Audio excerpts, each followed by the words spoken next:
মা আনজালাল্লাহু দাআন ইল্লা আনজালাল্লাহু লাহু শিফা। আল্লাহ দুনিয়ায় এমন কোন রোগ পাঠায় নাই যেই রোগের ঔষধ বানায় নাই, এমন কোন রোগ নাজিল করে নাই যেই রোগের কোন চিকিৎসা বানায় নাই, হয়তো সেটা আবিষ্কার হয় নাই। অনেকে ক্যান্সারের কথা বলতে পারেন যে হুজুর ক্যান্সার এমন রোগ, এই ক্যান্সার তার নাই কোনো অ্যানসার, কিন্তু বিজ্ঞানীরা বলতেছে এটারও অ্যানসার আবিষ্কৃত হচ্ছে। সুবহানাল্লাহ কইবেন না? কিছু কিছু ক্ষেত্রে হয়েও গিয়েছে।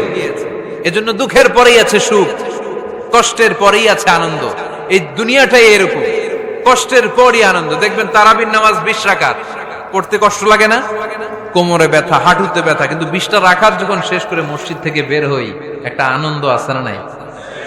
কষ্ট করে পরীক্ষার জন্য প্রিপারেশন নিলেন আপনি কয়েক মাস, কিন্তু ফলাফল যখন ভালো হয় তখন একটা আনন্দ আছে না নাই? সারাদিন রোজা রাখলেন রমজানে, কি কষ্ট, তৃষ্ণায় গলা ফেটে যায়, কিন্তু ইফতারির সময় যখন রুহাবজা শরবতটা খাই কেমন লাগে? একটা আনন্দ আছে না নাই? এজন্য আল্লাহ বললেন فإن مع العسر يسرا إن مع العسر يسرا। ও নবী, কষ্টের দিন মক্কায় অল্প কিছু দিন, মদিনাতে আনন্দের দিন অপেক্ষা করছে। আমাদের জীবনে যদি দুঃখ কষ্ট আসে আমরা ধৈর্য ধরবো, তাওয়াক্কুল করবো একজনের উপর, তিনি কে? কারণ আমরা বিশ্বাস করি কষ্টের দিন এটা চিরকালের জন্য নয়, সামনে আনন্দের দিন